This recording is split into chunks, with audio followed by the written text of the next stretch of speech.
Bueno, bienvenidos a todos y todas.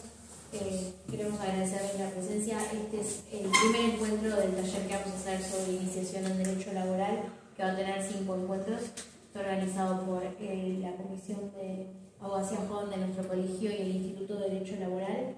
Así que bueno, esperamos que sea de utilidad. Estamos con la doctora Daniela Stregel, secretaria de la comisión, el doctor Agustín Fraes, vicepresidente de la comisión, y el doctor Sergio Gómez, nuestro disertante de hoy. Dani, ¿quieres presentarlo? Bueno, el doctor Gómez nos va a hablar sobre el intercambio telegráfico. Él es el delegado regional de Moreno del Ministerio de Trabajo de la provincia de Buenos Aires. Es el vicedirector del Instituto de Derecho Laboral de este colegio. Es abogado especialista en Derecho Laboral y Derecho Administrativo con un posgrado en Derecho Administrativo de la Universidad de La Matanza y matriculado de este colegio. Un aplauso para el doctor, por favor.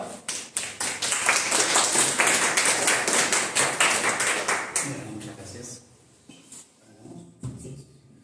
Bueno, muy buenas tardes a los colegas presentes. Les agradezco por estar acá.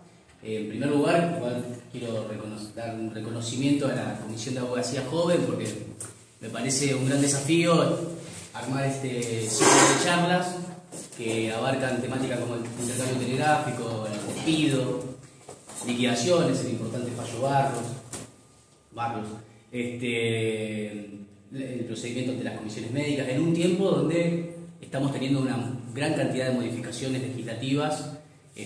Por eso en el título le puse taller de intercambio telegráfico y después le agregué después del DNU 7023 y la ley bases, porque de alguna manera es como un antes y un después de Cristo, digamos, ¿no? Y la verdad que hacerlo en este momento es un desafío grande, porque yo digo, cuando empecé a armar el esquema de la charla, dije, bueno, va a haber que hablar inevitablemente algo acerca de la postura que vamos a tener en el intercambio telegráfico, acerca de la ley bases y el DNU. Y eso creo que es un desafío importante y creo que es de una valentía importante. Entonces, en primer lugar, mi reconocimiento a ellos, y en segundo lugar a esta casa que promueve la posibilidad de los colegas jóvenes a poder dar estas charlas. Yo sí me sigo considerando un novel abogado, así que con toda la humildad del mundo vengo además de transmitir el conocimiento que uno tiene de lo que hace todos los días, también a vivir una experiencia más en esta hermosa profesión. Así que bueno, en primer lugar eso, y en segundo lugar, bueno, yendo al grano, la verdad que lo primero que yo querría destacar es, ustedes saben que hay un principio muy hermoso en el derecho laboral, que es el principio de la primacía de la realidad. Bueno, este principio que nos dice que es más importante la realidad concreta de la relación laboral antes que las formas, los ropajes, el nomen iuris que se le da a la relación de trabajo, es decir, más allá de las formas que importa la realidad, lo que concretamente viven las partes. Otra cantidad de principios jurídicos importantísimos del derecho laboral que favorecen fundamentalmente al trabajador por ser el sujeto de preferente tutela constitucional, pero que ese principio de primacía de la realidad se nos tornaría o se nos puede tornar inaccesible si nosotros nos equivocamos en el intercambio telegráfico. De ahí la importancia del tema de este taller, donde vamos a hacer hincapié en primer lugar en esa cuestión. Es decir, que si nosotros no tomamos los debidos recaudos, tanto formales como de fondo, para poder transmitir comunicaciones, ya sea que representemos al empleador o al trabajador, podemos llegar a tener dolores de cabeza futuro en el proceso laboral, en la demanda, en la contestación de demanda y eventualmente un fracaso en nuestra estrategia si nosotros no tomamos en cuenta determinadas cuestiones. Por eso digo, y lo puse también en la diapositiva, de que no alcanza con tener razón ni alcanza con tener la verdad. En este caso, si nosotros nos equivocamos en el intercambio telegráfico. Así que bueno, la primera cuestión es destacar eso. De hecho, hay importantes doctrinarios que dicen que en realidad el juicio laboral comienza con el intercambio telegráfico. Si bien esto no es así en términos procesales, sí es una forma de destacar la importancia que tiene esta etapa preliminar del conflicto laboral, que es una etapa prejudicial en realidad. Pero bueno, como ustedes bien saben, hay un principio muy importante en esta materia que se llama el principio de la invariabilidad, que se repite hasta el cansancio, que tiene que ver con que el contenido que nosotros volquemos en esas piezas, en esos primeros despachos epistolares, en esas piezas, en esos telegramas, luego no lo vamos a poder modificar. Esas razones, esas causales que nosotros invoquemos, esos hechos que nosotros describamos, no vamos a poder modificarlos sin desmedro de nuestra propia estrategia o de nuestra propia coherencia en la demanda o en la contestación de demanda en su caso. De manera que en este momento, sin mucho tiempo para pensar y en un escueto espacio para escribir, nosotros tenemos que ser muy claros en lo que le queremos transmitir a la otra parte, para poder ser muy claros de lo que le queramos transmitir a la otra parte y además cumplir ciertos recaudos formales que son importantes y que también, pese a que son cuestiones de forma, como digo, si nosotros nos equivocamos en esta etapa, nos pueden llegar a traer una derrota aunque tengamos razón. Ese es el gran drama de este tema, digamos, ¿no? Que a pesar de tener razón, nosotros podemos llegar a perder un caso cuando tenemos todo para ganarlo, digamos, ¿no? En lo que haya sucedido. Así que eso es lo primero para destacar, la gravitación en los derechos de fondo. Es decir, como conclusión, que el fondo se puede destruir por reformas en esta etapa. Así que bueno, destacar, como lo pueden ver en pantalla, la importancia de evitar errores. Yo puse la búsqueda de la excelencia como autoexigencia nuestra propia, de tratar de, aunque nos lleve un tiempo, intentar que nuestro telegrama sea lo más perfecto posible. Somos humanos, obviamente podemos equivocarnos, de hecho sucede a menudo, pero debemos intentarlo porque sabemos que es una de las piezas más importantes, si no la más importante. Bueno, para graficar esto que estoy diciendo, y luego vamos a igual adentrarnos en algunas cuestiones más técnicas, más formales del tema, por ahí un poco me adelanto con esto, pero elegí un fallo muy reciente, que es del año 2023, que es Orgas contra Liotti, sobre despido. La sala 10 dictó esta sentencia, bueno, yo elegí el sumario concretamente, que dice que en la intimación postal que la actora cursó antes de disponer el cese, omitió advertir a la empresa la acción que tomaría en caso de persistir los errores o faltas que le imputó. Es decir, la parte actora, la parte trabajadora, intimó a determinado cumplimiento, pero omitió decir cuál iba a ser su actitud en caso de que persista ese incumplimiento. Es decir, no puso sanciones, no puso apercibimientos. Con lo cual, sigue diciendo el sumario de la sentencia, dicho de otro modo, no se expresó en la misiva que precedió al despido que el apercibimiento en caso de persistir en los incumplimientos indicados fuese la extinción del vínculo laboral.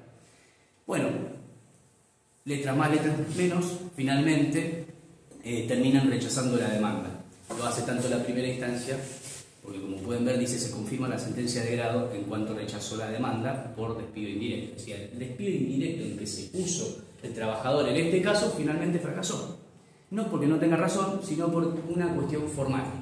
Por eso digo que quizás nosotros tenemos muchos derechos, pero si fallamos en estas importantes cuestiones, después tenemos, como les digo, dolores de cabeza. Muy bien, sigamos.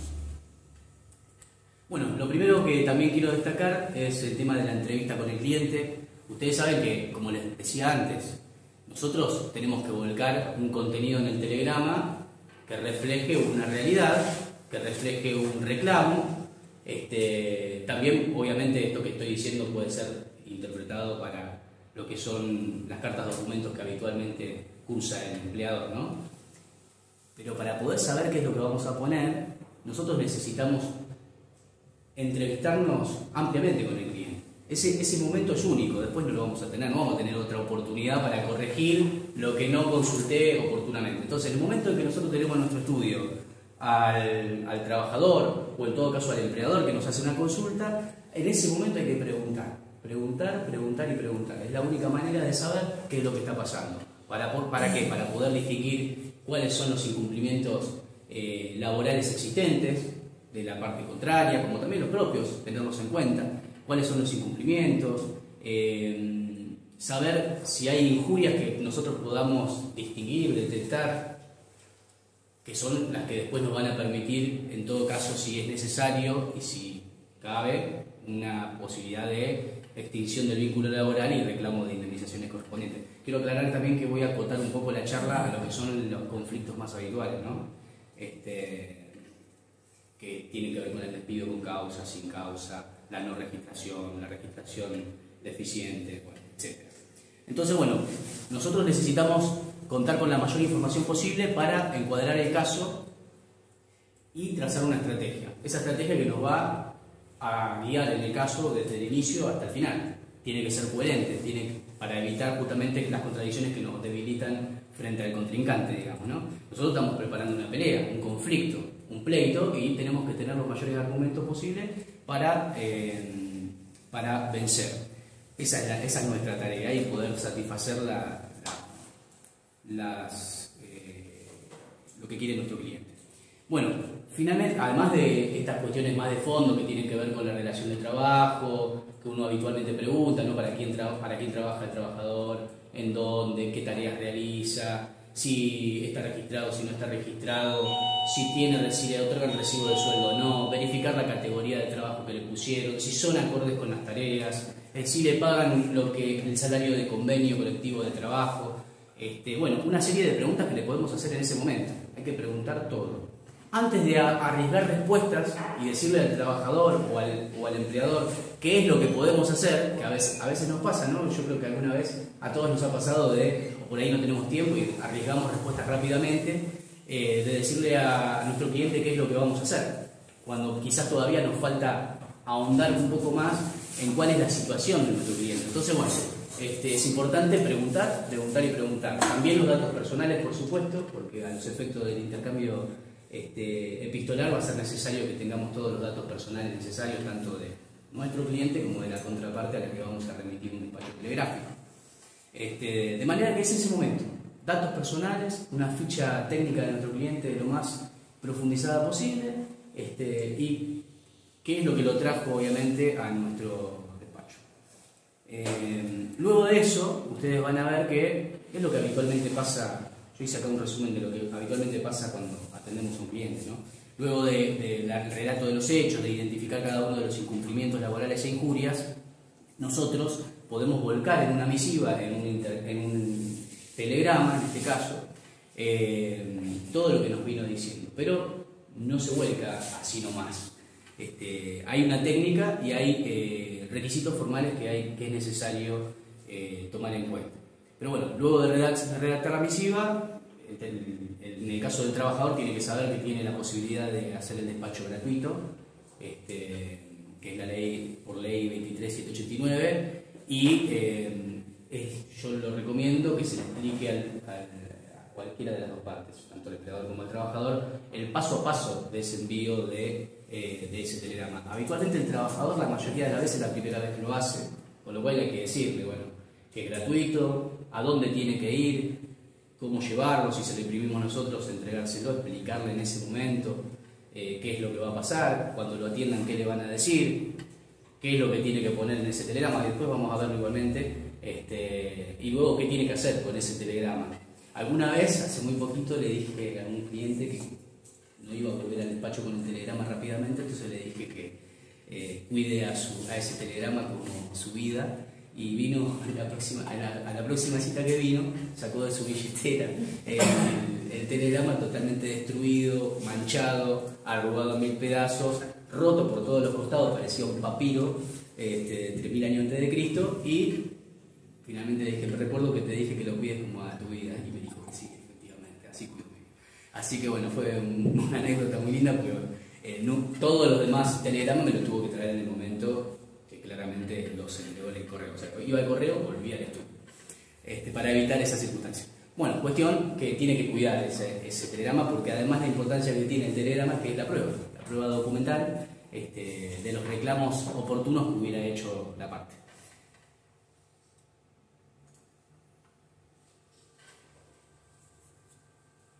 Habitualmente, esto es un poco, yo le digo, las diapositivas les dice más para mí que para proyectarlas, así que no sé si les va a servir llevársela, pero bueno, está a disposición. Porque no tiene grandes detalles, son como ilustraciones de cuestiones básicas. Habitualmente lo que notifica el trabajador Son intimaciones de registración laboral, impugnaciones de suspensiones, denuncias de accidente, enfermedad laboral, denuncia de incapacidad inculpable, bueno, reclama salarios adeudados, diferencias salariales, horas extras. También puede impugnar los despidos con causa que le curse el empleador. Bueno, eso es lo que habitualmente pasa, intimación al cese de acoso laboral, etc. Por su parte, el empleador lo que habitualmente hace es intimar a que justifique inasistencias el trabajador, bajo percibimiento de abandono de trabajo, o que retome tareas bajo mismo percibimiento. Puede despedir con causa a través de carta documento, que habitualmente lo hace de ese modo. También habitualmente utiliza la carta documento para despedir sin causa también, el despido del 245 con la indemnización correspondiente, sanciones, suspensiones, etc. Bueno, esas son más o menos las que más se dan en la habitualidad, ¿no? Y después este tema que es hiper importante, que es la estructura básica de un telegrama, que tiene relación con lo que hablábamos al principio, respecto de no olvidarse de determinadas cuestiones que yo las veo habitualmente, incluso cuando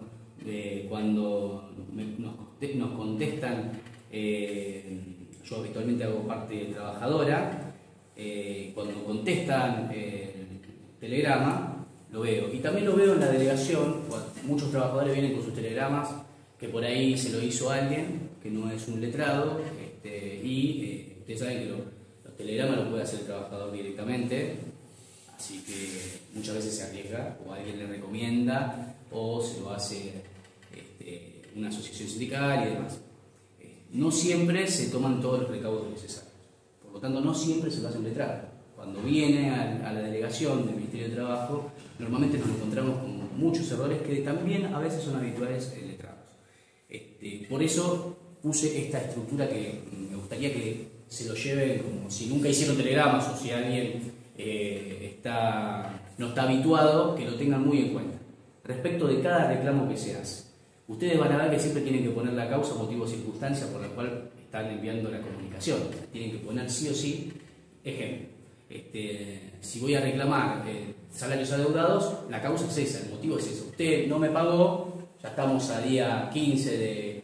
¿hoy qué fecha es? Estamos a día 12 de septiembre y usted no me pagó, me tenía que pagar el cuarto día hábil, me debe salarios, lo intimo, plazo 48 horas, abone los salarios adeudados. Bien, ahí tenemos la causa por la cual estamos remitiendo esa comunicación, estamos haciendo un acto, una manifestación de voluntad para que otro conozca nuestro reclamo. Exteriorizamos una voluntad hacia otro. Bien, eso que exteriorizamos es la causa, el motivo. Yo ahí puse algunos ejemplos, ¿no? Negativa de tareas, despido verbal, sanciones, incumplimientos laborales, todo lo que se les ocurran. Y nosotros la intimación es la actitud que vamos a asumir frente a esa situación. Es decir, no me pagaste, yo tomo una actitud, te intimo a que me pagues, te doy un plazo. Tengo esa actitud, siempre tengo que tener una actitud frente al hecho que me está ocurriendo. No lo describo, no tiene ningún sentido que yo exteriorice mi voluntad hacia un empleador diciéndole no me pagaste y nada más. Es un reproche sin ningún tipo de valor jurídico, de eficacia jurídica. Entonces, la actitud que vamos a tomar normalmente, habitualmente en el derecho del trabajo es la intimación. Es decir, darle un plazo para que abone. Esto también está muy relacionado con la buena fe y con darle la oportunidad a la contraparte de que cumpla la prestación laboral que debe. Durante toda la relación laboral, incluso en esta etapa, y fundamentalmente en esta etapa, la buena fe tiene que regir, así que bueno, eso también de alguna manera cubre la buena fe que exige la relación del trabajo. Acuérdense que hay el artículo 10 de la Ley de Contrato de Trabajo, plantea el principio de la conservación de la relación laboral, con lo cual si nosotros ante determinado incumplimiento nos consideramos despedidos, inmediatamente, claramente, no estamos dando lugar a que la contraparte cumpla con lo que debe. Es decir, estamos actuando de mala fe y esa mala fe nos puede jugar una mala pasada. Finalmente, la consecuencia, lo que hablábamos también al principio, si vos no tenés la consecuencia, es decir, lo que yo voy a hacer en el caso de que vos no cumplas con lo que te pido, lamentablemente no tenemos la sanción y el derecho sin sanción no es nada. Así que ahí estamos, yo puse algunos ejemplos de cómo se escribe, claramente es bajo apercibimiento de considerarse gravemente injuriado y despedido por su exclusiva culpa, bajo apercibimiento de perseguir su cobro administrativo y o judicialmente, eso tiene que estar. Tema, importante a destacar respecto a este punto. Si ustedes en un mismo telegrama, ustedes saben que de la entrevista pueden encontrarse con que las injurias son varias. Falta de pago salario, diferencias salariales, horas extras, no me otorga franco, no me otorga vacaciones, aparte no me registra o me tiene mal registrado, me categoriza muy mal, me paga por debajo del convenio colectivo de trabajo, entonces el telegrama se llena de reclamos. Cada reclamo con su intimación y con su apercibimiento.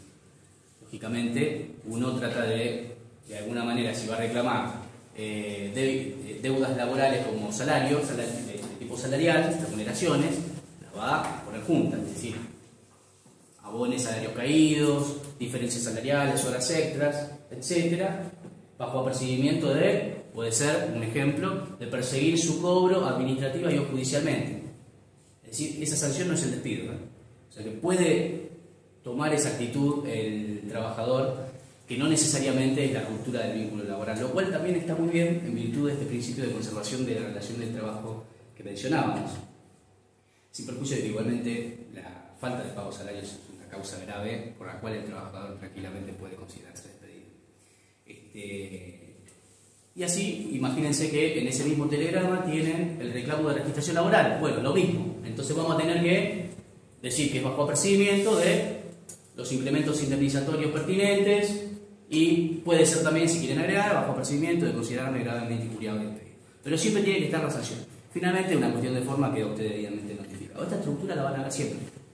El problema es cuando no la ven, porque puede pasar. Un ejemplo, usted remitió el reclamo perfectamente de los salarios y demás, reclamó perfectamente con esta estructura, pero nunca puso la sanción respecto de la registración. Bueno, todo lo que tenía que ver con los incrementos indemnizatorios que hubiéramos podido conseguir por intimar y por poner el apercibimiento concreto, si no me registraran correctamente, no los voy a poder ganar el juicio porque nunca puse el apercibimiento, la sanción que yo iba a tener. Pero por ahí a lo mejor gano el pago de las diferencias salariales, etc. O sea que puedo vencer parcialmente.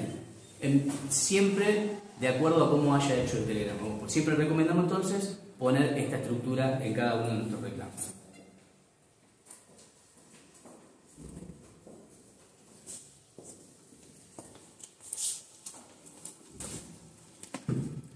Bueno, domicilios a los cuales cursar. Volvemos a la entrevista siempre. Nosotros preguntamos en la entrevista los domicilios de las partes. Creo que es algo que lo hacemos siempre, buscamos. A veces lo buscamos nosotros, porque el trabajador por ahí nos da una dirección de un lugar de trabajo que sabemos que es muy imposible que llegue el telegrama, entonces buscamos un domicilio legal. Bueno, el empleador, el domicilio al que se le puede enviar, es el domicilio que figura en el recibo de sueldo, el domicilio registrado que tenga en el boletín oficial, que es el domicilio legal, puede ser al domicilio fiscal, que lo pueden buscar en la FIP también, es público, o el lugar de prestación de tareas. Esto del tema del domicilio es importante, no lo enviamos a cualquier lado, porque tiene que ver con la buena fe de la parte que remite un telegrama. Por supuesto que quien elige el medio por el cual va a comunicarle a otro determinada cuestión, asume los riesgos de ese instrumento. Si ese instrumento usted lo envía a cualquier lado, no va a tener ningún efecto. Entonces, hay que tener en cuenta eso. El tema del recibo de haberes, ya dijo la jurisprudencia que incluso aún no siendo el domicilio legal, si el empleador puso en su recibo de haberes un domicilio que no es el suyo, es un problema del empleador. ¿Se entiende? Porque él, en ese importante documento que es el recibo de haberes, le genera la confusión al trabajador. Si ustedes tienen un cliente empleador que si trató de poner un domicilio inexacto a los efectos de poder de alguna manera salvarse del reclamo del trabajador que eventualmente le cursara, yo le recomendaría que no lo haga. Me ha pasado hace muy poquito también con una empresa constructora, porque nosotros enviábamos, el domicilio legal era en San Juan, si no me equivoco, San Juan, pero los tres lugares donde tenían prestación de tareas eran en Moreno. Entonces, bueno, usamos la primera que cursé, ahí en el recibo de sueldo decía San Juan, la primera que cursé, vamos a San Juan. Domicilio legal porque consideraba que no iba a llegar a los lugares de trabajo por distintas cuestiones. Bueno, cuestión que domicilio inexistente, desconocido, no llegó nunca. Al segundo telegrama que enviamos, evité que se considere despedido. ¿Por qué? Por una cuestión de buena fe, de tratar de que llegue a conocimiento del empleador mis reclamos. Bien, nosotros enviamos a distintos domicilios, enviamos a todos los domicilios, esa es la verdad, a los 3 lugares de prestación de tarea, al domicilio de San Juan otra vez, y llegó a uno solo, quedó entregado en un lugar de prestación de tarea. Eso nos permitió avanzar. Pero independientemente de la actitud de este caso, donde uno reitera por una cuestión de salvaguardar la buena fe, mostrar la mala fe de la otra parte, etc., el primer telegrama que fue al domicilio donde figura en el recibo de sueldo está perfectamente notificado.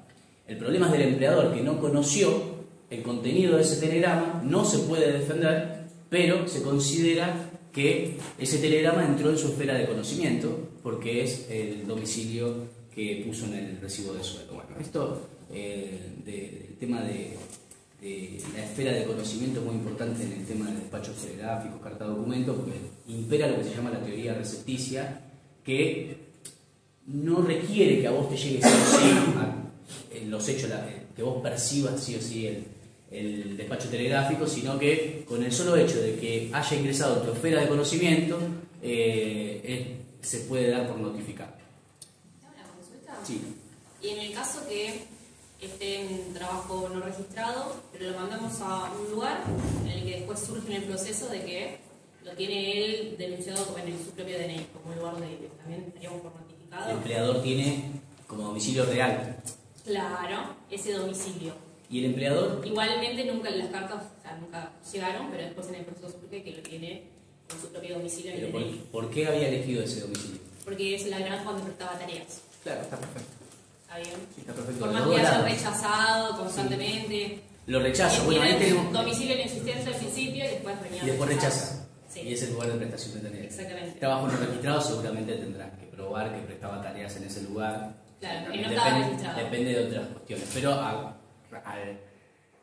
respecto de la eficacia de la notificación, sí, es perfectamente eficaz porque en definitiva está notificando el lugar de prestación de tareas. Después tiene que probar que será el lugar de prestación de tareas. Y ahí, y aparte del domicilio real del empleador, sí, rechazó. Y el problema que tiene con rechazar es el parecido al que dijimos recién. Rechaza el telegrama a unas sabiendas, no conoce el contenido y por lo tanto no puede ejercer su derecho de defensa. Que no está vulnerado su derecho de defensa porque en definitiva el telegrama llegó a su esfera de conocimiento. Lo mejor que podía haber hecho, a veces el empleador por desconocimiento cree que de esa manera puede zafar, puede salvarse, digo yo, y en realidad genera un problema mayor.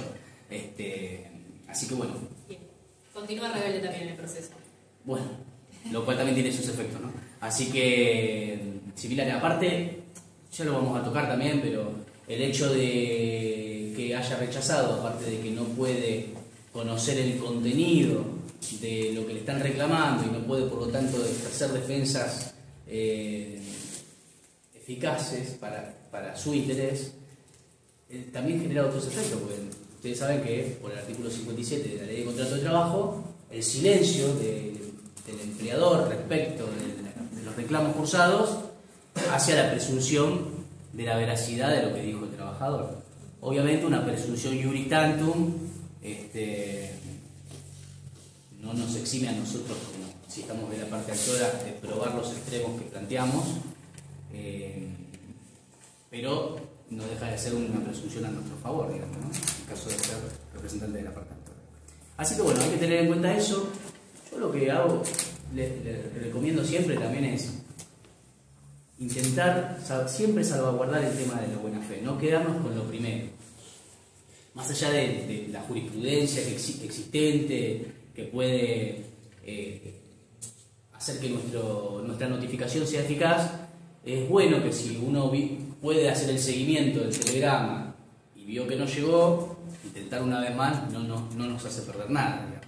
Quizás algunos pueden pensar también, no es lo que yo practico, pero depende de cada caso también, ¿no? Depende de cada caso, pero digo, si vos tenés el silencio, preferís el silencio en vez de reiterar, ¿no? En vez de reiterar, ¿para qué le voy a dar la oportunidad si ya tengo el silencio a mi favor? Pero depende.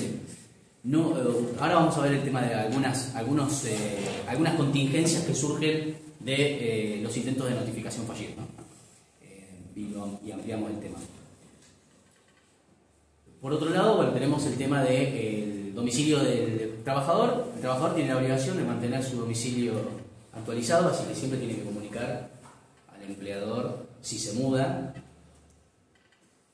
Que obviamente que de las dos partes el que más se muda es el trabajador, con lo cual generalmente la problemática de se mudó la tenemos con el trabajador. Por lo tanto, hay que saber si muchas veces vienen al estudio y te dicen, me dijeron que me enviaron la carta de documento de despido. Ajá, ¿y usted dónde vive? En tal lugar. ¿Y siempre está ahí? Sí, perfecto.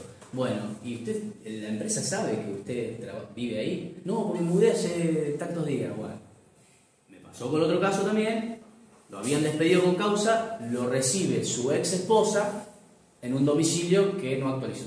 Su ex esposa nunca le avisó. Entonces nosotros ahora tenemos un problemita, obviamente. Así que vamos a ver cómo lo resolvemos. Pero digo, eso que él dice nunca me llegó, nos damos cuenta en la demanda, sí te llegó, acá está. Lo mismo, eso puede pasar también, que ustedes tienen un intercambio telegráfico, llegan a la demanda, cuando contesta la demanda la contraparte, resulta que adjunta telegramas que envía o cartas de documento que fueron remitidas a su domicilio y que nunca fueron entregadas. También vamos a detallar eso. Pero bueno, el tema del trabajador que se muda, importante que siempre esté comunicando esas circunstancias al empleador. Obviamente, cuando nosotros hacemos un intercambio epistolar, el trabajador en su primer despacho pone su domicilio, normalmente. Entonces, por supuesto, por el tema del principio de buena fe, el empleador no le va a cursar al domicilio mal denunciado que tiene registrado, sino que se lo va a tener que cursar al domicilio que puso en el telegrama. Y aparte, que rige para los dos, por eso lo puse, el domicilio constituido.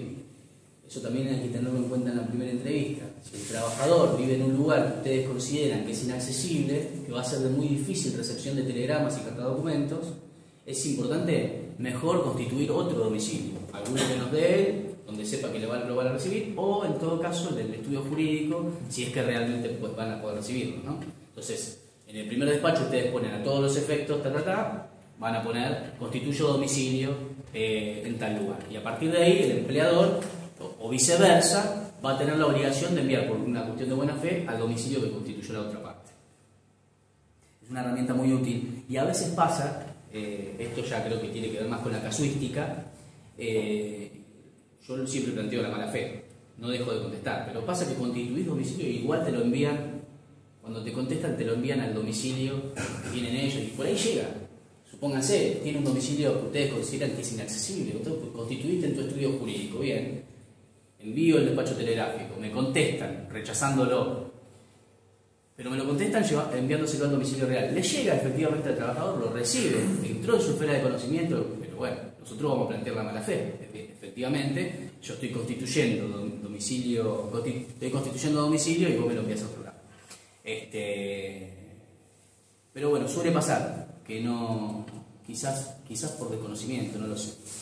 Pero bueno, tienen esa posibilidad, tanto para la parte empleadora como para la parte trabajadora. Si ustedes ven que tienen un empleador que no suele estar en el lugar de trabajo a donde le llevan, eso creo que para el empleador sirve muchísimo.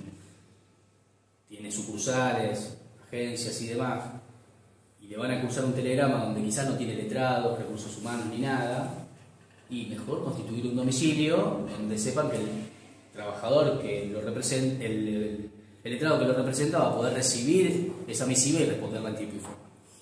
Bueno, también en cuestiones formales a tener en cuenta de los telegramas, el plazo de intimación para el trabajador. Para el empleador, la ley te dice que tenés que intimarlo como mínimo por 2 días hábiles. Y se considera, por doctrina, por jurisprudencia, que esos 2 días hábiles son 2 días hábiles laborales. Entonces vos intimás por 2 días. Normalmente se pone intimo plazo de 28 horas, ¿no? Pero bueno, ese plazo mínimo, también por una cuestión de buena fe, usted puede intimar por más, por por 72 horas o por más 96 horas, las que desee. El tema es el plazo mínimo, ¿no? Respetar el plazo mínimo. Para que justamente la contraria, en este caso la empleadora, pueda tener su derecho de defensa, que siempre está ligado al tema de la buena fe. Es lógico que también la parte trabajadora no tenga un plazo, porque la parte trabajadora no tiene un plazo mínimo como lo tiene el empleador.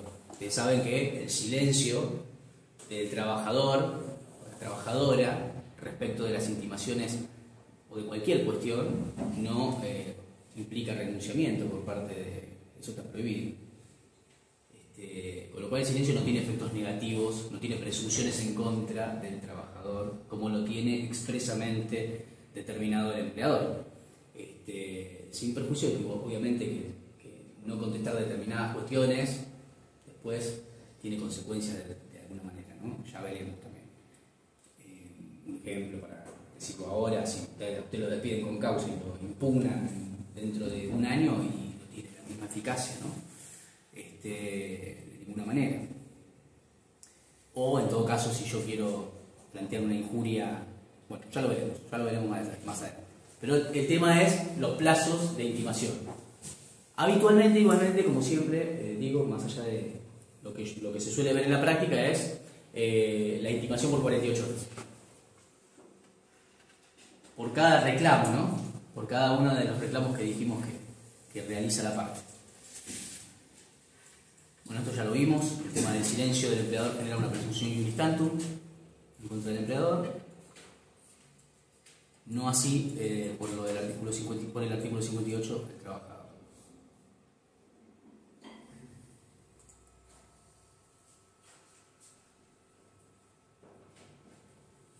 Nosotros estamos hablando de intercambio epistolar, de despachos telegráficos, cartas de documento. No es la única manera de comunicarse entre las partes. Obviamente existen las notas, existe lo que es el mail, el WhatsApp, todo tipo de medios de comunicación. Pero hay algunos, también está la comunicación verbal, por supuesto, pero algunos casos están dispuestos por ley que sean sí o sí por escrito. Por ejemplo, preaviso, suspensiones, renuncia del trabajador, denuncia de una deficiente registración laboral, absoluta o parcial, impugnación de una suspensión, reclamo de diferencias salariales y horas extras, incapacidad inculpable. Bueno, esas cuestiones tienen que ser por escrito sí o sí. Y habitualmente yo lo recomiendo, siempre por telegrama o carta de documento, es mejor porque tenemos por el tema de la prueba más que nada. De todas maneras, hay jurisprudencia que le otorga eficacia incluso a los mails. Hay que tenerlo en cuenta. ¿Algún caso donde, por ejemplo, se comunicó determinada... hay un caso, no recuerdo ahora el nombre del fallo, pero una persona notifica a su empleador por el mail institucional que, el matrimonio, etc., la luna de miel, todo. Bueno, el empleador la termina despidiendo por inasistencia y demás, por abandono de trabajo. Luego se demuestra que efectivamente había cruzado esas comunicaciones a través del mail de la empresa, y aparte el mail de la empresa lo manejan ellos. Cuando llegó el conflicto, cuando se manejó el tema del conflicto del proceso laboral, los servidores de esos mails estaban dados de baja, por lo tanto no había forma de probar su autenticidad por parte del perito electrónico, y sin embargo se le dio eficacia probatoria al mail institucional porque fue el empleador el que debió conservar esa prueba. Y aparte incluso hay un artículo en el artículo 48 de la 15057, que es la ley de procedimiento laboral, plantea también esta cuestión, ¿no? Que si hay prueba electrónica que está a cargo de cuya prueba la tiene fácilmente de producir o tiene la obligación de conservarla el empleador, la no existencia de la posibilidad de producir la prueba a través de una pericia electrónica es un problema del empleador. Entonces, bueno, esa cuestión también hay que tenerla en cuenta. Pero bueno, hoy estamos más circunscribiendo el tema a los despachos telegráficos Lo digo más que nada porque puede pasar también que en el conflicto que se nos trae al estudio o a nuestro despacho ya existieran comunicaciones que se hayan hecho entre las partes, y es importante consultarlo, verlo, por dónde lo enviaste, digamos, ¿no? Y tenerlo en cuenta para la estrategia que nosotros tracemos en el inicio del intercambio telegráfico.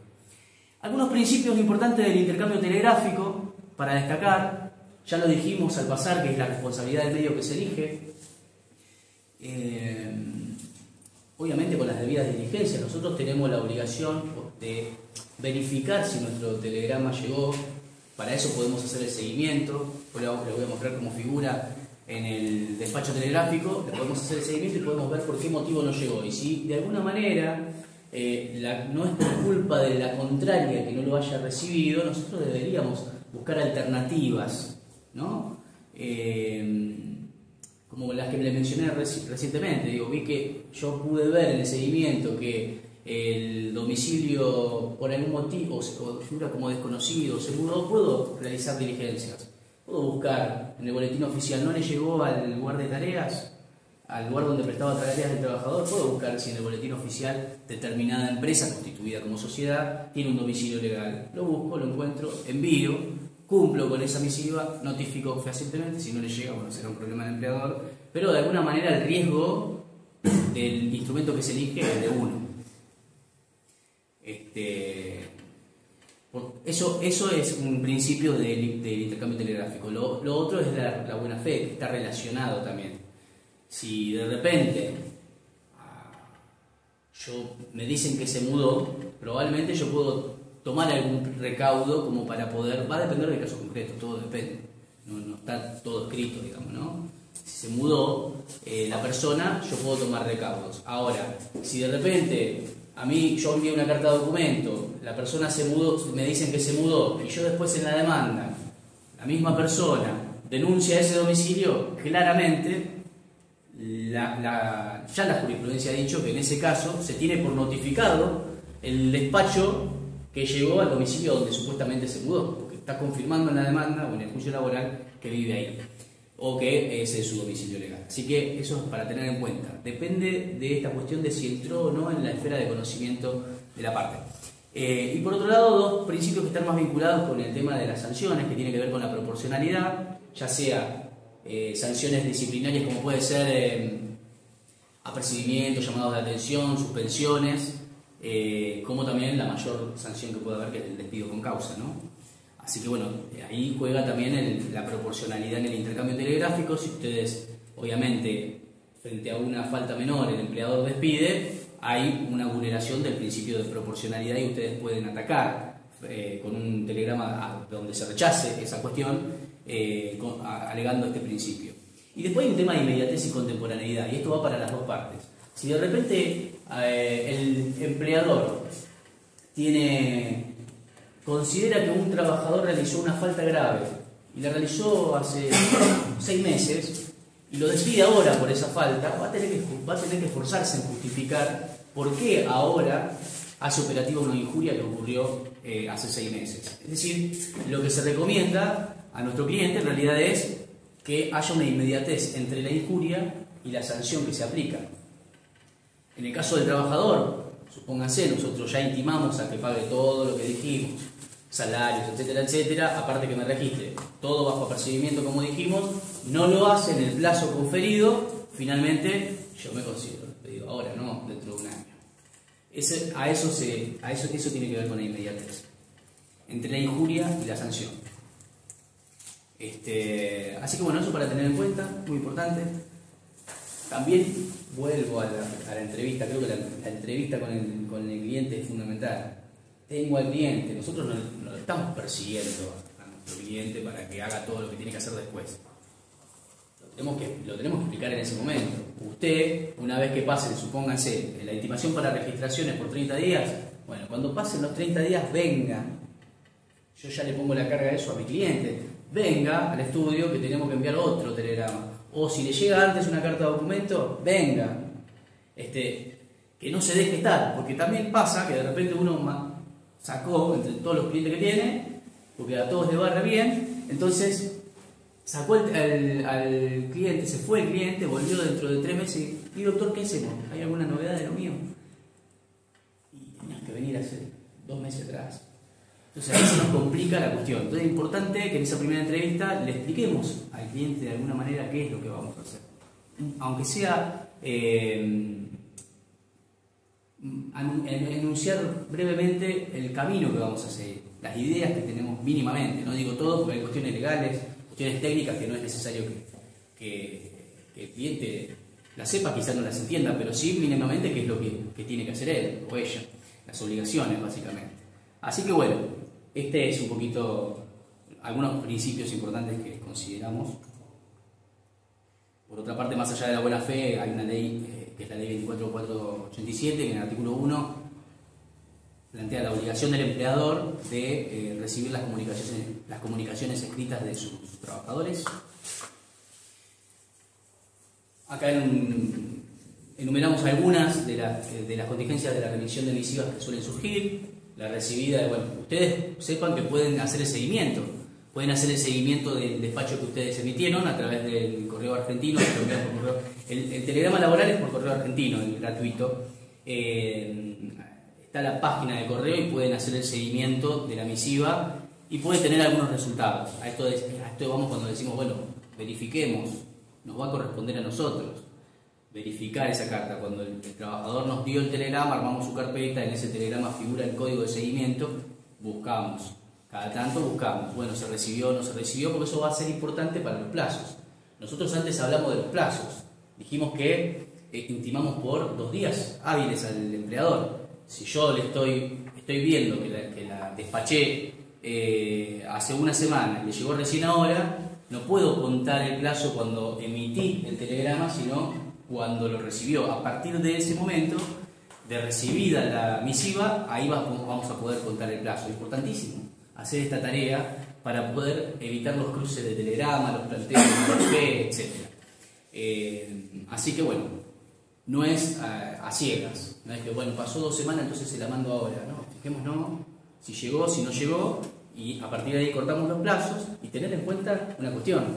Si hoy le llegó, por ejemplo, nuestro despacho telegráfico al empleador, y tengo que esperar 2 días, yo no es que voy al tercer día hábil a enviarle el despido o hacer efectivo la sanción.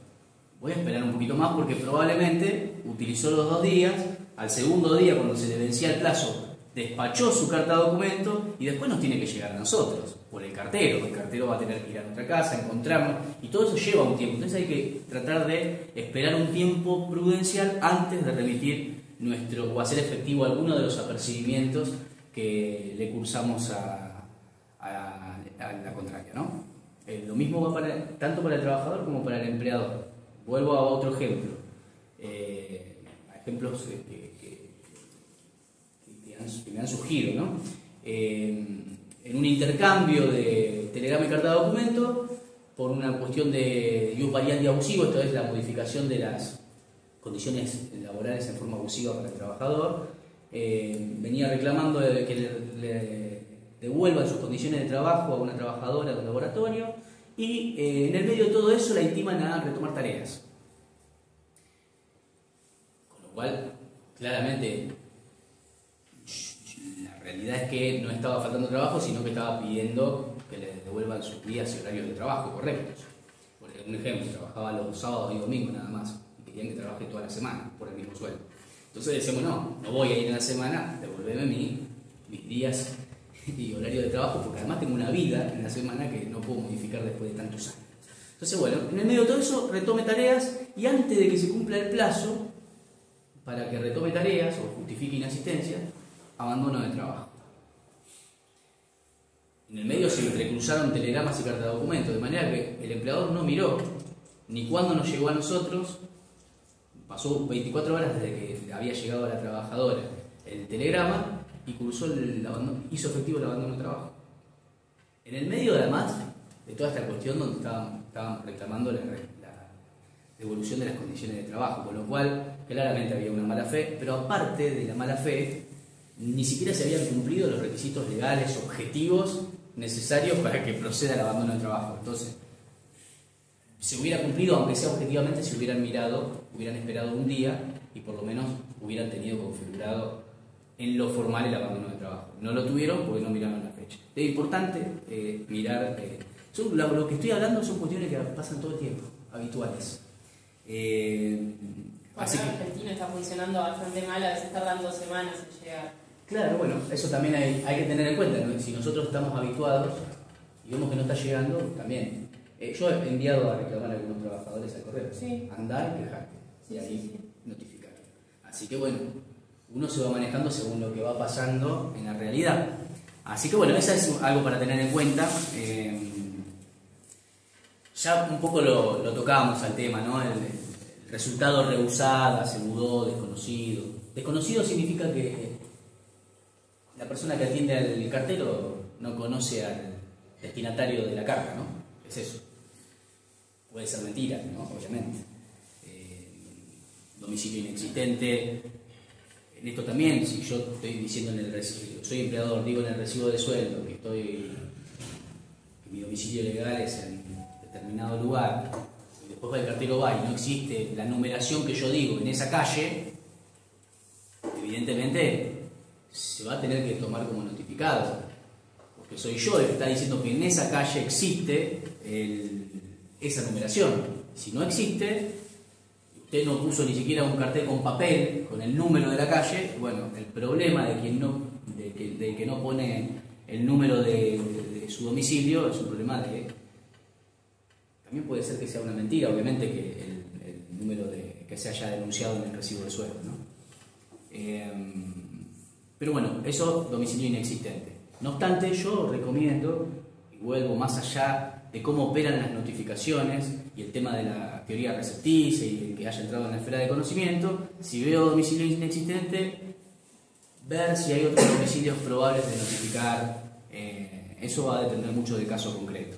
Nunca se olviden del tema de la buena fe. Lo mismo con domicilio inaccesible. O hay otros casos, no lo puse acá, si el correo no va a determinada zona, no es un problema de la persona destinataria. No le podemos atribuir al destinatario por hacer zona riesgosa o lo que fuera que no lo hayan podido notificar. En todo caso, tendrá responsabilidad el correo, pero no podemos atribuirle que ha entrado en la esfera de conocimiento del destinatario, con lo cual va a haber que extremar recaudos para ver cómo se puede hacer para que esa notificación llegue. Y no quedarse con que quedó notificado. Luego se puede caer todo, ¿no? Plazo vencido no lo reclamó, eso sí hay que tenerlo en cuenta, siempre teniendo en cuenta el tema de si entró o no, que eso es un tema de análisis de cada caso, si entró o no en la esfera de conocimiento del destinatario, si es el domicilio correcto, si es el domicilio que mencionamos más atrás, y tenemos como resultado que figura en el correo que está cerrado con aviso de visita, plazo vencido, no reclamó, se va dos veces, y las 2 veces no lo encuentran al destinatario, le ponen un aviso de visita, le dan el aviso de que pueden retirar la misiva de un plazo para retirar el despacho telegráfico en la sucursal del correo. Si vencido el plazo no lo reclama el destinatario, vuelve a su remitente. Esta notificación es eficaz, es válida en tanto y en cuanto el domicilio al que hayamos enviado sea alguno de los que mencionamos anteriormente. Bueno, también un caso como para graficar lo que decimos.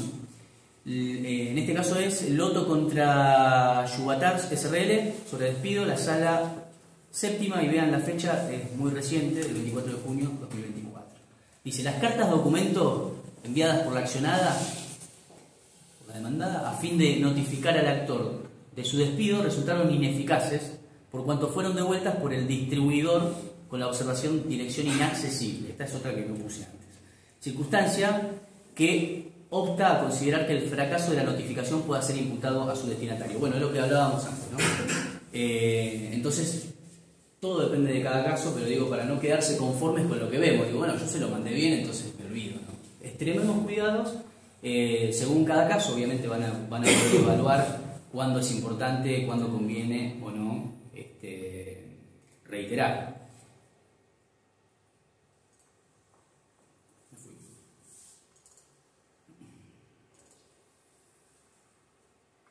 Bueno, yo decía que al principio que era un desafío el tema de hablar del intercambio telegráfico después del DNU 7023 y de la ley bases, porque cambiaron algunas cuestiones, algunas de las que fui mencionando y que son habituales en los intercambios telegráficos, como el empleo no registrado, el eficientemente registrado y demás.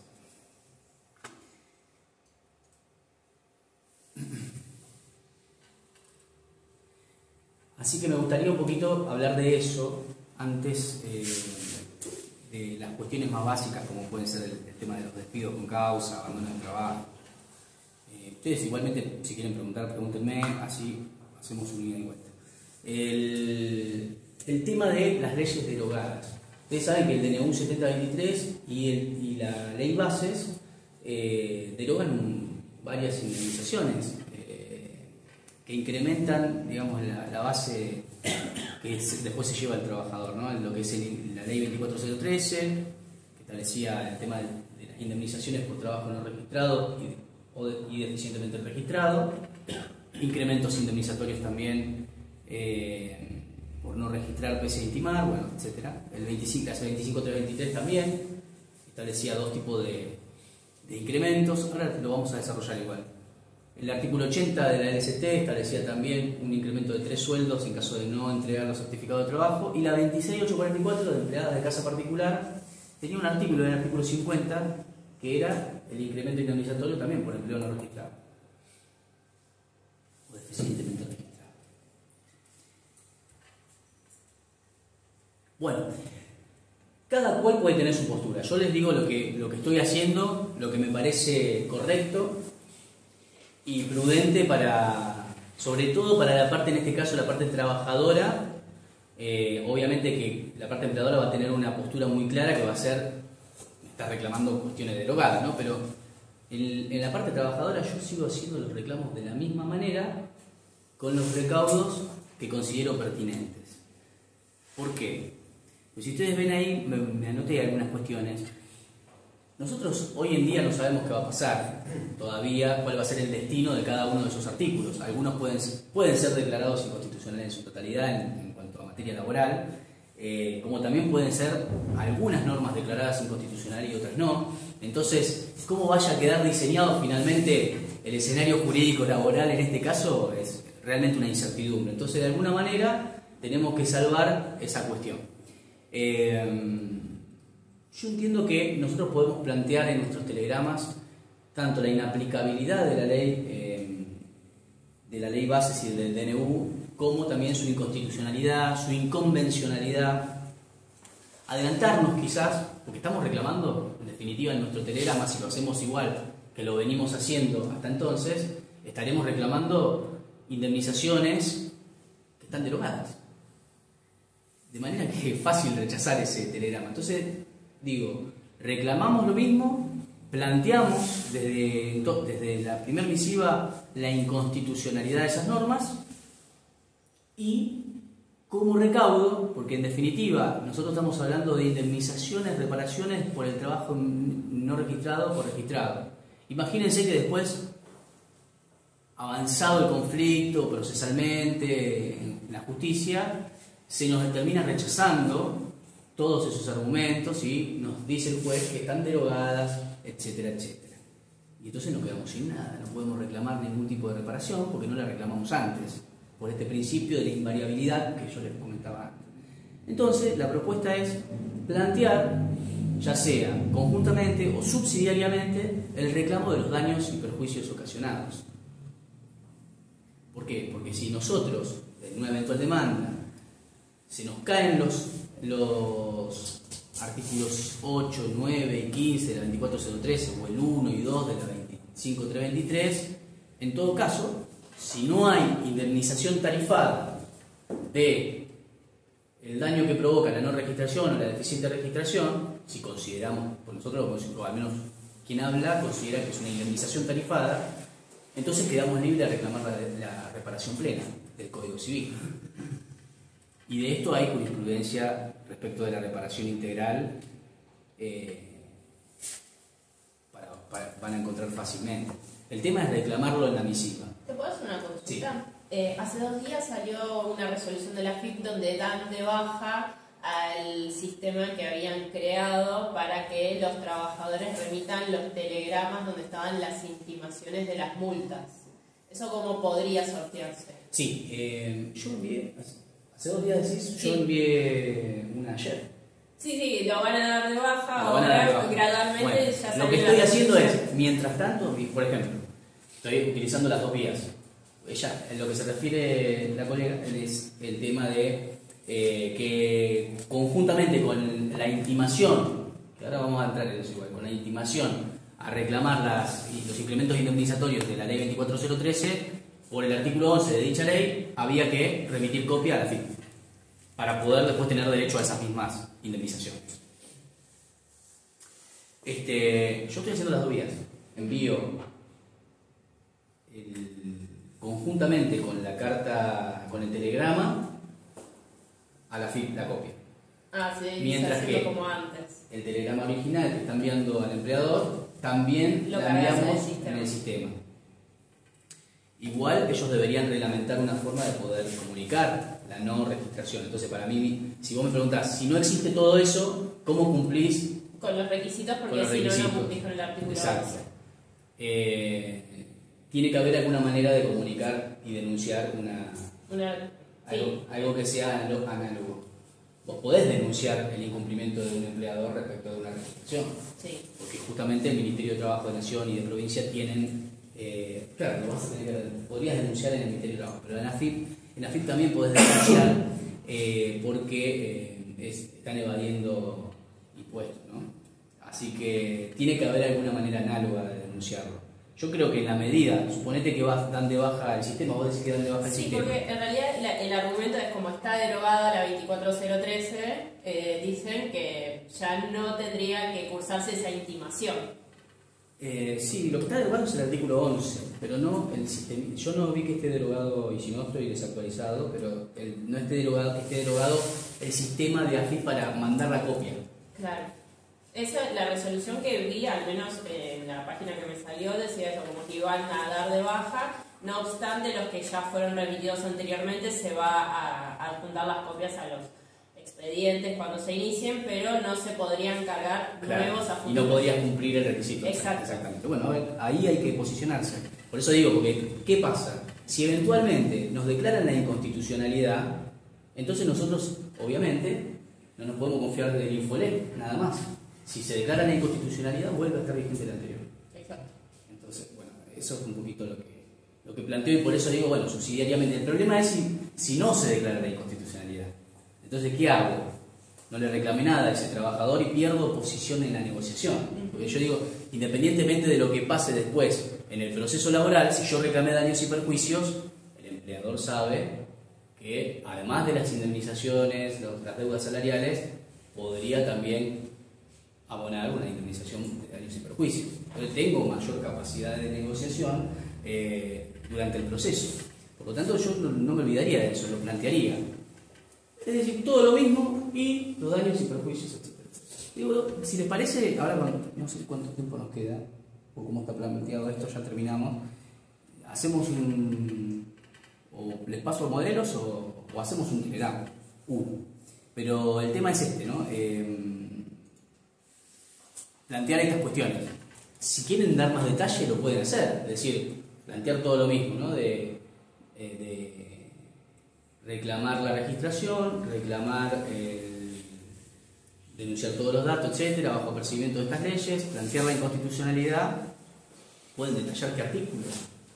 O sea, las ideas que tengan respecto de eso, todas sirven. Yo lo que hago es plantear muy genéricamente, aunque siempre se recomienda dar un mayor detalle, pero genéricamente decir, planteando desde ya la inconstitucionalidad de DNU 7023 y la ley 27742 en materia laboral. Eso sería lo más genérico, porque acuérdense que tanto el DNU como la ley bases regula un montón de más materias, así que por eso lo pongo así. Eso sería lo más genérico. Después vos podés decir concretamente cuáles normas vas a plantear como inconstitucionales, las planteas desde ahora y planteas también que los argumentos por los cuales son inconstitucionales los vas a plantear o exteriorizar en el momento procesal oportuno. También podrías hacer esa aclaración. Entonces te queda salvaguardado. Planteo el reclamo de una ley que en este momento está derogada, pero que también está en tela de juicio, y al mismo tiempo reclamo daños y perjuicios porque después de una eventual demanda reclamo esto y subsidiariamente aquello. Esto también se solía hacer con viste que vos decís, si no estuviera el artículo 11. Sí. Bueno, está la ley 25323 también derogada, Sí. que es el supuesto que el artículo 1 de esa ley plantea que ante caso de trabajo no registrado se duplican las indemnizaciones del trabajador. Bueno, como no pudo ir por la 24013, también subsidiariamente planteó la del artículo 1 de la ley 25323. La ley 24013, para reclamarla, tiene que ser mientras está la relación vigente. Y la 25323, si a mí me despidieron y no está vigente, supongan un empleo deficientemente registrado, me mandaron la carta de documento, yo ya no puedo invocar la 24013, pero puedo invocar la 25323. Ella lo que dice es que si no cumplís con el artículo 11, no tenés igual derecho a las indemnizaciones de la 2403, si no cumplís con el 11 de esa misma ley. Entonces lo que lo que suelen hacer los abogados laboralistas es plantear subsidiariamente el artículo 1 de la 25323 a la demanda, que no requiere intimación previa. Entonces, si no me sale esto porque no pude notificar bien a la FIP o lo que fuera, entonces tengo esto. O sea que tenés, si querés, dos planteos subsidiarios. Si no es la 24013, es la 25323. Y si no es la 25323, son los daños y perjuicios, reparación plena. Si alguno tiene otra idea, todo sirve en este momento. Yo creo que con eso, por lo menos, salvamos cualquier vicisitud en el futuro acerca de lo que pase. Y la parte empleadora, por supuesto, rechazar todo por estar derogada, claramente, ¿no? La parte trabajadora, yo ahora me estoy cuidando mucho, por ejemplo, de nombrarlas como indemnizaciones. Se discute mucho ahora si son multas o no, si las indemnizaciones previstas en la 24013 eran multas o indemnizaciones para el trabajador. Hay una corriente, que yo creo que es minoritaria, pero viene sacando sentencias, que plantea que incluso en aquellas causas que fueron anteriores a la vigencia de estas normas que planteamos inconstitucionales, se la está aplicando retroactivamente. Hay una corriente que dice que como son multas se aplican los principios del derecho penal, el derecho sancionatorio, y por lo tanto, en vez del indubio pro operario, se plantea el indubio pro reo, y entonces, por más que se haya comprobado en la causa la injuria y la no registración y demás, esta corriente que yo considero minoritaria, pero que está muy fuerte en el debate, plantea que es una multa. Bueno, yo planteo que es una indemnización y por lo tanto, además, la propia ley 24013 dice que es una indemnización. Y por otro lado, ya el hecho de la no registración está multado por el Estado por otras leyes. Si los jueces, esto me parece que es un poco, en mi opinión, una forma de resolver casos en forma no muy pensada, porque si los jueces los mismos jueces que hoy están diciendo eso, hubieran pensado que eso eran multas, entonces tendrían que ya haberla declarado inconstitucionales a la ley 24013 por ser una doble sanción para el empleador. El empleador ya tiene sanciones por el empleo no registrado. Si yo considero que esto es una multa, entonces tengo el principio de non bis in idem. Con lo cual, me parece que es un argumento débil, salvo que haya un juez que siempre haya sostenido que eso era una multa y que las haya declarado inconstitucionales. Si no lo hizo, entonces está siendo incoherente consigo mismo. Esa es mi posición. Yo creo que es importante, por lo menos para los que están en parte trabajadora, siempre nombrarla como indemnización. Yo creo que varias veces he puesto en el telegrama multas por una cuestión de costumbre. Entonces, eso es una cuestión de habitualidad. Le ponemos nombres a las cosas, le pusimos multas. Bueno, cuando pasó todo esto, claramente yo recomiendo a todos los colegas que le llamemos las cosas por su nombre. Más allá de que, como dijimos al principio, gobierna siempre en toda la relación del derecho al trabajo el principio de primacía de la realidad. En esto también, la naturaleza jurídica de un instituto no se puede modificar por el nombre que se le pongan a las cosas, ni siquiera en la ley, sino en la jerga de los abogados. Si en la jerga quizás imperó la palabra multa, no quiere decir que eso cambie la naturaleza jurídica del instituto. Bueno, esa cuestión es la que nosotros podemos llegar a debatir después en la demanda laboral, y por eso yo propongo esta posición de decir, las reclamo igual, siguen vigentes por un montón de razones. Ustedes después en la demanda podrán ampliar. Una de las cuestiones importantes, como decís, ¿cómo hacer revivir una ley derogada? Bueno, últimamente viene pasando, ¿no?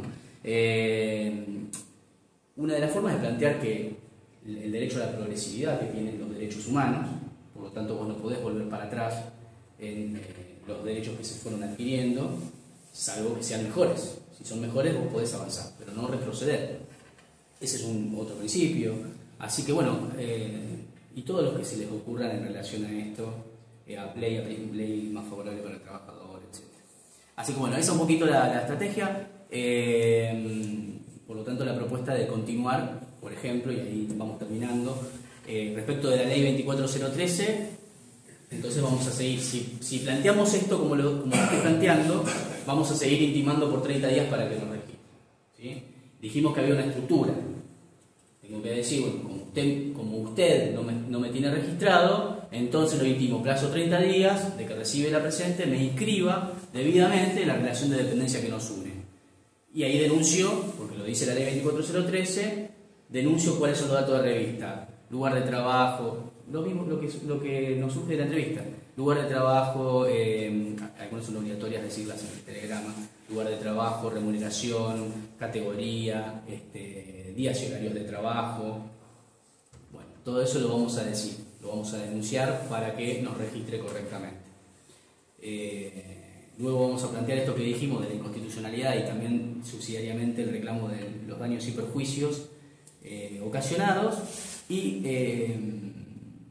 finalmente, bueno, conjuntamente con esto recomiendo seguir enviando, mientras no lo reciba FIP, nosotros seguimos cruzando, o al menos yo lo sigo cruzando, la copia para la FIP del artículo 11. Y simultáneamente, si quieren, pueden hacer también, que vale lo mismo, la copia a la FIP, que es más rápido. ¿Sí? El tema es que el trabajador se tiene que bajar la aplicación o tiene que tener una clave fiscal que pueda utilizar en la computadora, o bajarse en su celular la aplicación de la FIP, se remite la copia en PDF del telegrama que remitió. Y la ley 25323 no requiere intimación previa, que es lo que dijimos antes, que es el incremento indemnizatorio que duplica las indemnizaciones por despido.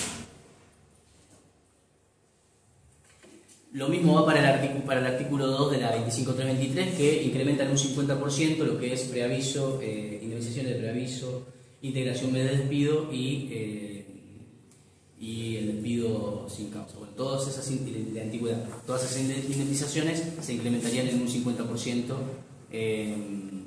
Me dice, no, pero está mal, yo no ganaba eso, yo ganaba más.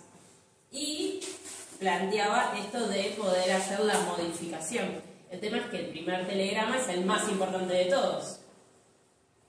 Exacto, sí, yo lo que les dije antes, hay que prever esas cuestiones en la primera entrevista. Después es muy difícil arreglar porque empezás a contradecirte a vos mismo en una misiva o en otra. De todas maneras, el tema de cuánto percibías es una cuestión de prueba, ¿no? Sí. Entonces, de ahí van a surgir las diferencias salariales que se reclaman. Yo cobraba tanto y debía cobrar tanto, ¿no? ¿Esto es lo que me planteás? No, en realidad ella me dijo cobraba que, otra cosa. por ejemplo, me decía, cobraba 100 y después cuando remite la carta de documento, le contestan, yo vuelvo a armar el segundo telegrama y dice, no, pero yo no ganaba así, yo ganaba 140. Pero ¿Y cuando... esos 140 podía realmente probarlos? Estaba registrada, parcialmente registrada, y le pagaban una parte en negro. Claro, bueno, si no está registrado y no se puede probar, que gane 100 en vez de 140, lo tenés que probar. Pero a imagínate lo mejor porque las diferencias son salariales. mayores. Exacto. Ahora, el tema es que depende si está registrado y le pagan 140 y tenés la prueba de que cobraba 140, pero no parece tan grave. No me parece tan raro. Lo podés aclarar. Yo lo aclararía, no habría problema. No, igual depende, porque depende de que si necesitas aclarar eso o no. Depende de la situación, si está registrado o si no está registrado, no sé si me explico. Si no está registrado y le pagan en negro, lo que hayas dicho en el telegrama, me paga 100. Vos lo tenés que probar, claramente una de las pruebas puede ser los testigos, es fundamental, el trabajo no registrado, cuando no tenés forma de probar que no te lo hicieron ni siquiera por Mercado Pago, como para mostrar que realmente cobraste menos, va a ser la prueba del testigo y el testigo va a decir cuánto. En todo caso, de lo que surja de la prueba, veremos si hay diferencias salariales. Depende, si es grave y realmente tiene registración, lo estoy pensando así rápido, ¿no? Si está registrado lo que le pagaban, y bueno, por ahí podés corregir, por error involuntario, consignó erróneamente, todavía estás en el intercambio telegráfico y en realidad cobraba 140, corregís y listo. Se puede. Alguna vez me pasó con otra cuestión que vino a la delegación una persona que tenía 2 fechas distintas, en el primer telegrama 2 fechas distintas de negativa de tareas. Me negaste el 4 y el 6 y después en el próximo telegrama tenía solo el 4 o el 6. Es decir, se contradecían los mismos telegramas, porque se lo hicieron distintas personas. Bueno, cuestión que y aún cuando le pregunto qué pasó, me dijo, no, yo fui un día solo y me negaron tarea y después fui y me hicieron el telegrama. No fue 2 veces. Bueno, había contradicciones, lo tuvimos que corregir. Por lo menos salvar, expresar por una cuestión, yo haría esto, por una cuestión de buena fe que debe regir entre las partes, etcétera, etcétera, diciendo un principio, corregir lo que dijiste antes. Así que bueno, va a haber que salvaguardar el tema de la buena fe. El tema es si todavía no se consideró despedido por eso, podés tranquilamente corregir, siempre salvaguardando la buena fe. Si vos te consideraste despedido por determinado hecho y después lo querés modificar, y ahí estamos en esta norma que es un principio, que es el tema del principio de invariabilidad, que además está dispuesto también en el artículo 243 de la LCT, o sea, tiene fuente normativa, no es un invento doctrinario, sino que tiene fuerza legal, así que una de las cosas que más hay que cuidar es eso, el tema del principio de la invariabilidad, no modificar. Estaría bueno ampliar esto, porque que vos hayas dicho una cosa no quiere decir que después no puedas ampliar. El debate judicial no está cercenado. Además ya dijimos que en el telegrama no tenés un gran espacio para decir todo lo que querés decir. Lo que tenés que hacer es lo que dice el 243, que es ser suficientemente claro en el planteo de la causa por la cual vos estás intimando, de la causal que te genera una injuria, ser suficientemente claro, pero también conciso, porque no te queda mucho espacio, y al mismo tiempo que te dé lugar a después ampliar sobre ese mismo concepto o sobre esa misma situación en una demanda y demás, y no generar contradicciones. Es decir, que el principio de invariabilidad no cercena el debate judicial amplio que puedes tener en el proceso. Eso como para ampliar el tema. De hecho, hay jurisprudencia que dice eso también. Gracias. Bueno, después les dejo, si quieren, les dejo mi mail y tengo material también para pasar respecto de esto, o incluso de lo que hablamos de modelos de los reclamos como lo estamos haciendo en esta circunstancia donde no está claro qué va a pasar con los incrementos indemnizatorios y demás. Así que, pero bueno, yo lo que quería más o menos es que de alguna manera, como se trata de un taller de iniciación profesional, aquellos que no lo hayan hecho puedan llevarse una idea general de nociones básicas y aquellos colegas que por ahí no tienen esporádicamente tratan temas laborales, bueno, también puedan llevarse una noción básica de lo que no puede faltar. Después, obviamente, uno puede seguir cada uno de estos puntos, desarrollarlos, mejorarlos, tener ideas propias de para dónde ir, estrategias y demás, pero hay nociones que no pueden faltar, como lo que dijimos de la estructura. Es decir, podrán cambiar las leyes, la ley base podrá cambiar muchas cosas, pero la estructura de lo que es el intercambio telegráfico, la teoría recepticia, el tema de los domicilios, los recaudos que hay que tomar como letrado, bueno, todo eso es lo que quería que un poquito se lleven. Si es de alguna utilidad, obviamente me voy satisfecho. Así que bueno, muchísimas gracias a Doctor, no sé si hay algo para decir. No, que acá se pueden anotar, cada uno, el que quiera, obvio. Les va a llegar el mail para el certificado de asistencia. ¿Sí? Acá, no sé, lo dejo a disposición de ustedes. Bueno, ¿verificaciones? ¿El material también se envía al mail? Sí, este que yo les decía, con muchísima humildad, no tiene mucha información, tiene como una guía, se los mando. Y tiene un link que lleva a distintos modelos de telegramas, no solo por despidos, sino también de suspensiones, bueno, trabajo no registrado, despido sin justa causa, despido con causa, suspensiones, abandono de trabajo, etc. Y bueno. Mandármelo por WhatsApp, yo lo mando al grupo. ¿Están Dale. todos en el grupo de Abogacía Joven? No. Los que no estén, bueno, ahora si quieren pongan su número también al costadito, no o atrás o al costadito, y yo los agrego al grupo y lo mando ahí. Así después para las próximas charlas también, cuando haya material, lo mandamos por ahí. Vale. Bueno, perfecto. Creo que nada más tiene alguna pregunta. Bueno, gracias por venir. Gracias por un aplauso.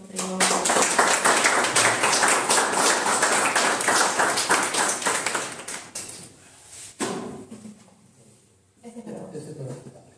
Ah, qué bueno, muchas gracias. Muchas gracias. Ahora sí un café, ¿no? ¿Dónde ponemos el número atrás? ¿Tu apellido y...? O por ejemplo, en el costadito. en el costadito, si tenemos. No, no hay por dónde.